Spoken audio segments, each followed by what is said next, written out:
Así que Primera de Juan capítulo 5, versos desde el 1 hasta el 5. Y yo he titulado a este estudio bíblico, a esta reflexión en la palabra del Señor, cultivar el amor de Dios fortalece tu vida, tu fe.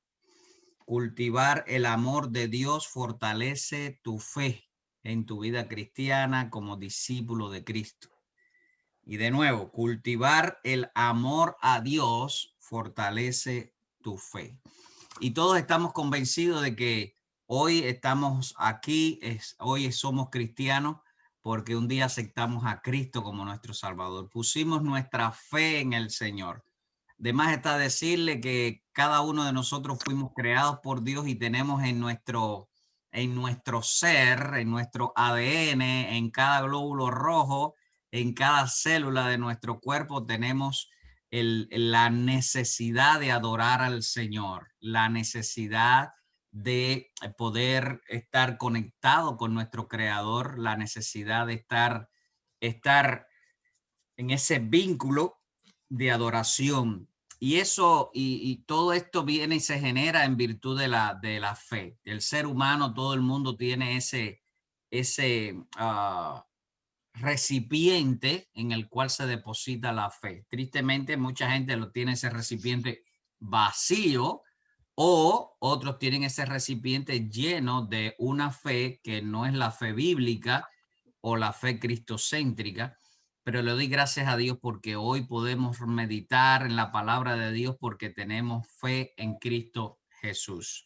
Y esto va a ser muy bueno. Ahora, muchas veces hay personas que piensan, preguntan cómo fortalecer nuestra fe. Bueno, es un proceso y me gusta la palabra proceso para la vida cristiana porque yo creo que todo va pasando eh, paso a paso, avanzando sin detenerse el proceso en su vida, en mi vida.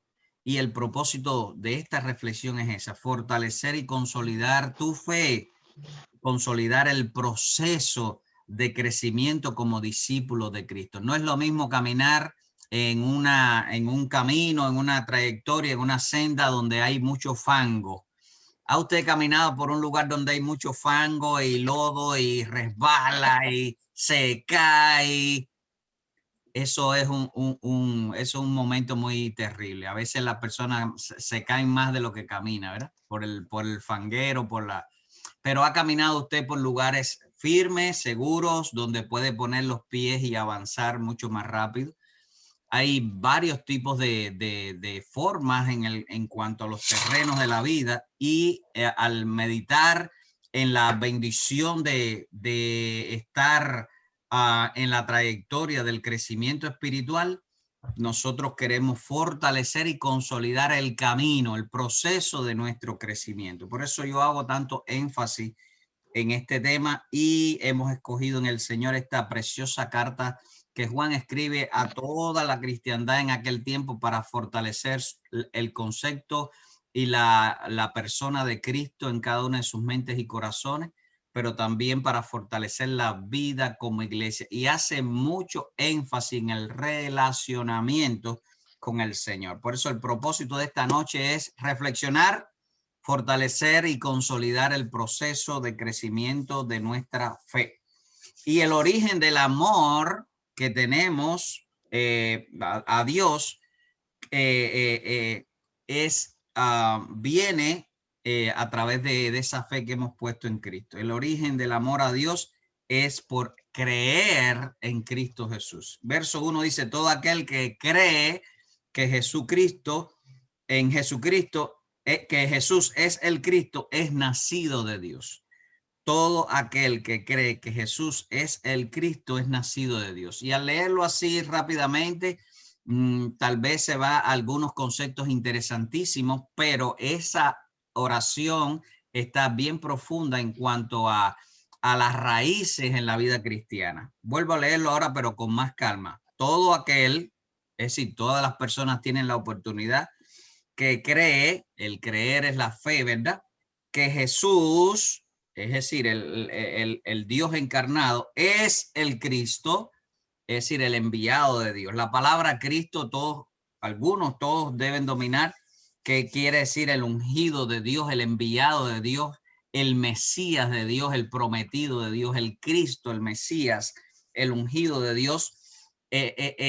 Cuando nosotros declaramos que Jesús, el que vino y nació en Belén, es el Cristo, el enviado de Dios, el ungido de Dios, la vida cambia. El ambiente espiritual para ti y para mí cambia. Nuestros conceptos de Dios cambian. Por eso es importante, y el cristianismo no se llama otro nombre que Cristo. Cristianismo es el seguir a Cristo, a Jesús el Cristo. Por eso es importantísimo ese primer versículo. Todo aquel que cree que Jesús es el Cristo es nacido de Dios. No hay nuevo nacimiento, no hay cristianismo, no hay una conexión con Dios si no creemos objetivamente que Jesús, el que nació en Belén, es el enviado de Dios. Es la solución del mundo. Entonces, todo aquel que ama al que engendró, ama también al que ha sido engendrado por él. Igual, parece sencillo esta porción bíblica, este verso ahí, pero tiene muchos detalles. Dice, todo aquel que ama al que engendró. ¿Quién fue el que engendró? El Padre. En la persona del Espíritu Santo vino a donde esa joven seleccionada por Dios, María, no para adorar, pero sí con un rol importantísimo, y Dios puso la encarnación de el Cristo, el que nació después, Jesús. Así que el que ama al Padre, diríamos en otro sentido, en la interpretación, el que ama al que engendró al Padre, ama también al que fue engendrado por él. Quiere decir que nuestra fe se consolida cuando nos damos cuenta que el cristianismo es más que decir, yo creo, o yo creo en Dios. El cristianismo es estar enfocado en el plan completo que nos trae a nosotros la gran bendición de poner nuestra fe en la única solución, que es el Cristo. Entonces, el que ama al Padre, al Dios Padre, ama también al Dios Hijo, segunda persona de la Trinidad, que fue encarnado, que fue traído, que fue enviado para ti, para mí, para darnos salvación. Primera de Juan, capítulo 1, es decir, Juan capítulo 1, verso 2 y 13 dice así: mas a todos los que le recibieron, a los que creen en su nombre, les dio el poder, la potestad de ser hechos hijos de Dios. Me voy a este otro acápite también por la importancia. Todo el que cree en Jesús es hijo de Dios. Verso 13, los cuales no son engendrados de sangre, ni de voluntad de carne, ni de voluntad de varón, sino de Dios. Y aquí hay algo interesantísimo. Si amamos al Padre y tenemos la convicción de que Jesús es el Cristo, el enviado de Dios, también amamos a nuestros hermanos. Amamos a la iglesia. Es decir, amamos a todos los redimidos por la sangre del Cordero. Amamos, y el amar, yo quiero que lo veamos como ese relacionamiento como iglesia, estar conectados como iglesia. Amar al que engendró, amar al que ha sido engendrado, a Jesús, pero también a los hijos de Dios. El que cree y ama a Dios es iglesia y ama fraternalmente como iglesia. Repito, el que cree y ama a Dios es iglesia. No es que va a la iglesia, no. Es identidad, es iglesia. Y también ama fraternalmente como iglesia. Y es importantísimo esa palabra. Hoy el mundo cada día se desmembra más, está muy conectado en tecnología, muy avanzado en montones de ciencia, pero tristemente cada día más fraccionado, más separado, más frío, menos conectado con los patrones y el plan de Dios. Por eso nosotros tenemos que mantener la unidad como iglesia. El diablo se va a encargar de dividir, pero el Señor vino para darnos unidad. Y este versículo nos une mucho como iglesia. En esto conocemos que amamos a los hijos de Dios.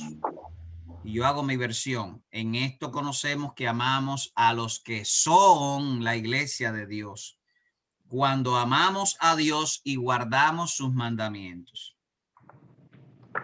Cuando hacemos énfasis en la obediencia, no estamos en un ambiente de capricho para obedecer, para controlar, para... No.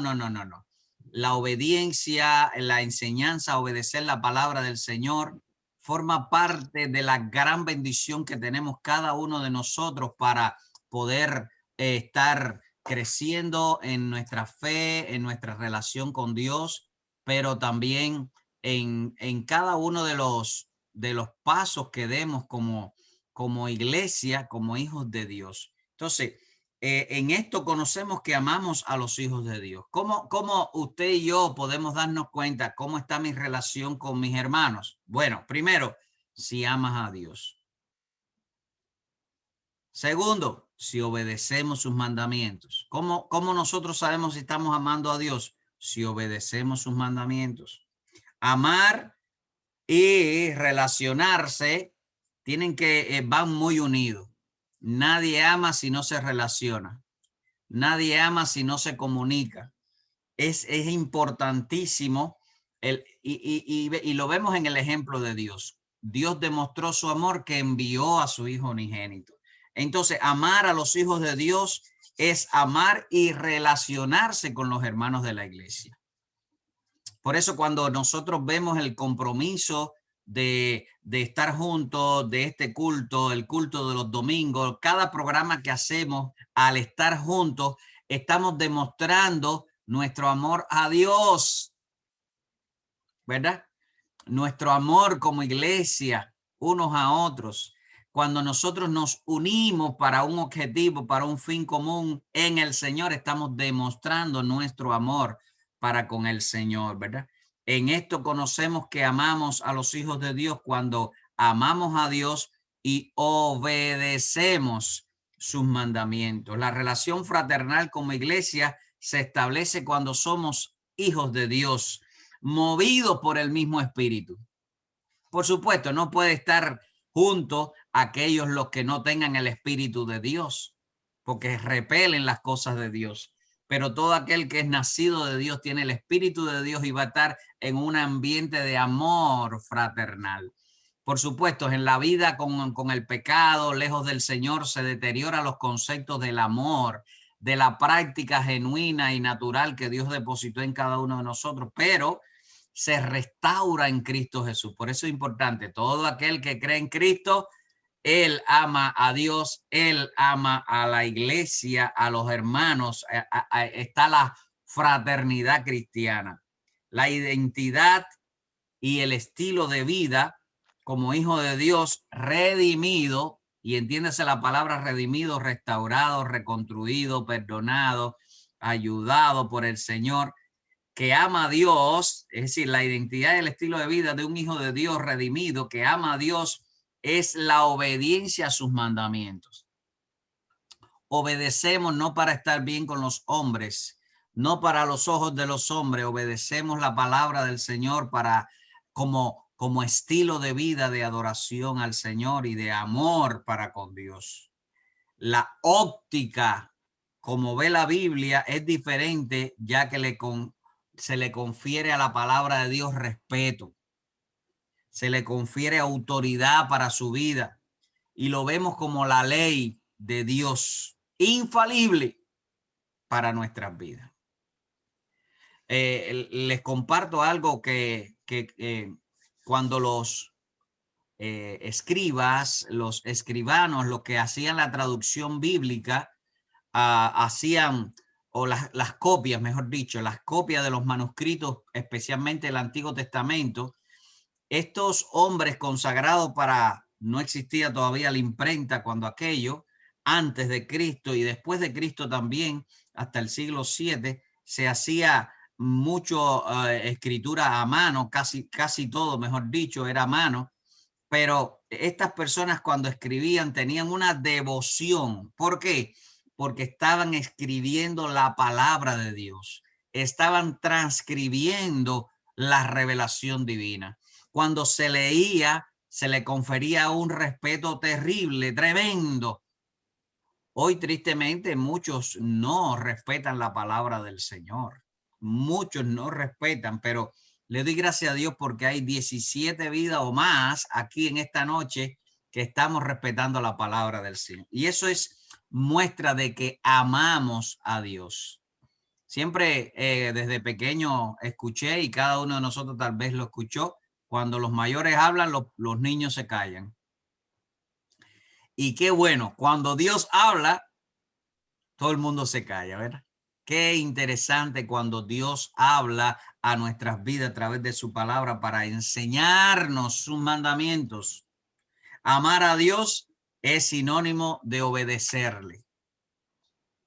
Amar a Dios es sinónimo de obedecerle. Verso 3, pues este es el amor a Dios, que guardemos sus mandamientos. Por supuesto, no es guardarlo en una gaveta, en un bolso. No, no, no, no, no. La palabra guardar quiere decir practicar, obedecer, poner en práctica los mandamientos. Y qué lindo termina ese verso 3, me gusta mucho. Y sus mandamientos no son gravosos, no son complicados, no son problemas. Al contrario, los mandamientos del Señor son buenos para nuestras vidas. El amor a Dios se demuestra cuando amamos su palabra. Hoy mucha gente cree que amar a Dios es cantar solamente, o amar a Dios es demostrado con la ropa que nos ponemos, pero amar a Dios es respetar y obedecer su palabra. Cuando nosotros deseamos leer la palabra del Señor, necesitamos estudiar la palabra del Señor, estamos amando a Dios porque queremos conocer más a Dios y más del reino de Dios. Meditar en ella en lo personal, como familia y como iglesia, como estamos haciendo hoy. Por eso tenemos que hacer énfasis en que todas aquellas personas que usted conoce que no tenga iglesia, que no está estudiando la palabra del Señor y que necesita crecer en un proceso saludable, constante, invítelo a estudiar la palabra del Señor. Siempre encontrará en la Biblia la revelación divina de los aspectos para conocer más a Dios y a su reino. También orientaciones que será va a añadir a su vida, y todas estas orientaciones van a ayudar a quitar, purificar, redimir los comentarios, conceptos, historias, imágenes de su vida pasada sin el Señor. Cuando estaba dirigido usted y yo por el pecado, por las tinieblas, todo tipo de instrucciones donde Dios no estaba presente van a ser sustituidos por la palabra del Señor que usted va a leer, estudiar y memorizar. Dicha información es ahora maravillosa para su crecimiento en fe, para consolidar su fe. Y reitero cómo termina el verso 3. No es gravosa la palabra del Señor para ti y para mí. La palabra del Señor, como dice el salmista, me gusta mucho, es dulce como la miel. Dice el Salmo 119, 103, cuán dulce son tu palabra a mi paladar, más que la miel a mi boca. Y el salmista repitió esto, o lo escribió antes también, en el Salmo 19, desde el verso 7 hasta el verso 10. La ley de Jehová es perfecta, que convierte el alma. Los mandamientos de Jehová son verdad. El precepto de Jehová es puro, que alumbra los ojos. El temor de Jehová es limpio, que permanece para siempre. Los juicios de Jehová son verdad, todos sus justos. Verso 10, deseables son más que el oro, más que el mucho oro afinado, y más dulce que la miel, que la que destila del panal. Yo sé que a todos nos gusta la miel de algún modo, ¿verdad? Algunos poquitos y otros más. Es muy saludable. Qué linda comparación. La palabra del Señor no es gravosa, no es amarga, es dulce como la miel. Mateo capítulo 11, verso 29 dice, llevad mi yugo sobre vosotros y aprended de mí, que soy manso, dice Jesús, y humilde de corazón, y hallaréis descanso para vuestras almas. Y mira qué lindo verso 30 del Mateo 11, porque mi yugo es fácil y ligera mi carga. Ligera es mi palabra.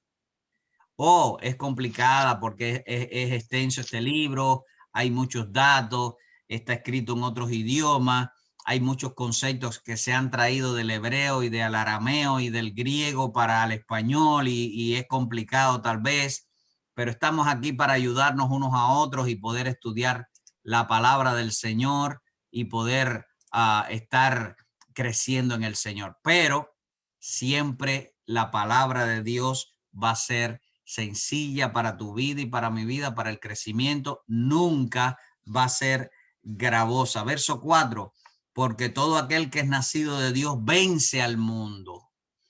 Quiero que vean el proceso: creer en Cristo, creer en el Padre en el que fue engendrado, creer, amar a la iglesia como los hijos también redimidos, obedecer la palabra del Señor. Y dice el verso 4, porque todo aquel que es nacido de Dios vence al mundo. Y entiéndase mundo, no el mundo creado, sino el pecado, la mundanalidad. El Hijo de Dios, el discípulo de Cristo, está en una vida de victoria en victoria y de triunfo en triunfo. Y hace unos domingos estábamos estudiando el libro de los jueces. Por supuesto, lo estudiamos así a vuelo de águila, pero vemos en ese libro cómo el Señor le había dado la tierra a la nación de Israel. Solo ellos tenían que ir a conquistar cada uno de los lugares que el Señor le había dado. Así nosotros estamos en este mundo, hay luchas cada día, pero tenemos que pelear sabiendo que tenemos la victoria. Verso 4, todo aquel que es nacido de Dios tiene la victoria, vence a la mundanalidad y al pecado. Él nos dio autoridad. Mateo capítulo 28, verso 19, Jesús le dijo a los discípulos, toda autoridad me es dada en el cielo y en la tierra. Y aunque no lo dice de esa manera, dice, por tanto, vayan y hagan discípulos. El por tanto está implícito ahí, que Jesús le dice, y esta mi autoridad se las doy a ustedes. Y para ampliar el concepto, los llevo a Hechos capítulo 1, verso 8, cuando dice, toda potestad les dada a través del Espíritu Santo a ustedes. Recibiréis poder cuando haya venido sobre vosotros el Espíritu Santo. ¿Por qué hablo de esto? Porque todo aquel, verso 4, que es nacido de Dios, que es redimido, que ha creído en Cristo, que ha creído en el Padre, ese vence al mundo con la autoridad del Señor. No tenemos lucha contra sangre y carne, y nuestras armas no son carnales, sino son poderosas en Dios para la destrucción de fortaleza. Y un texto que gusta mucho, y ayer comentándolo, alguna persona me decía, este texto hasta los no creyentes lo usan a veces. Filipenses 4:13, todo lo puedo en Cristo que me fortalece. Nunca se agarre usted diciendo, ay, yo no puedo, yo no puedo. Sí, todo lo puedo en Cristo que me fortalece. Verso 4, porque todo aquel que es nacido de Dios vence y está en victoria. Santiago capítulo 4, verso 7. Someteos pues a Dios, resistid al diablo y huirá de vosotros. Santiago 4:7. Y esta es la victoria que ha vencido el mundo. ¿Qué dice el verso 4 al final? Nuestra fe vence al mundo. La fe no en el aire, no en la gente, no en el mundo creado, no en la creación, sino en el Creador, en el Dios del cielo, en Jesucristo nuestro Señor. Nuestra fe. Tenemos victoria garantizada en Cristo a través de la fe en el Señor. Hebreos capítulo 11, verso 6 dice es pues que sin fe es imposible agradar a Dios, porque es necesidad que el que se acerca a Dios crea que le hay, porque Él recompensa a los que le buscan. El Señor te está recompensando por tu fe, iglesia, hermanos queridos, aquí esta noche. Dios está recompensando tu vida por la fe. Primera a los Corintios, capítulo 15, verso 57. Mas gracias damos a Dios que nos ha dado la victoria por medio de nuestro Señor Jesucristo, el Redentor del mundo, tu Salvador, tu Rey, mi Rey. Así que, hermanos míos, amados, estad firmes y constantes, creciendo en la obra del Señor siempre, siempre, creciendo en la obra de Dios que eres tú y que soy yo, siempre, sabiendo que vuestro trabajo en el Señor no es en vano. Cada uno de los detalles que usted y yo hacemos para servir al Señor por amor va contado por el Señor para dar recompensa al final de la historia de la humanidad. Conclusión. ¿Quién es el que vence al mundo? Verso 5. La conclusión. ¿Quién es el que vence al mundo? Sino el que cree que Jesús es el Hijo de Dios. Hermanos y hermanas queridas, usted y yo podemos fortalecer nuestra fe porque amamos a Dios, y en el proceso de ir amando a Dios y conociéndole más y relacionándonos más con Él, fortalecemos nuestra fe y somos consolidados en el Señor. La fe en Cristo es lo único que nos garantiza la victoria diaria frente a los desafíos de la vida, los desafíos emocionales, desafíos materiales, desafíos espirituales, familiares, desafíos en el trabajo. Solo la fe en Cristo, la relación con Cristo, nuestro crecimiento en el relacionamiento y el amor al Señor es lo único que nos garantiza la victoria diaria frente a todos los desafíos de la vida. Mientras estamos en este mundo, la buena noticia es que Cristo viene pronto. La solución del mundo, la solución de tu vida, la solución de mi vida y nuestra relación con el Señor siempre va a llevarnos de victoria en victoria y de triunfo en triunfo. Nuestro amor por el Señor, cultivar el amor a Dios, fortalece tu fe. Que Dios te bendiga, mi hermano, mi hermana querida. Es mi deseo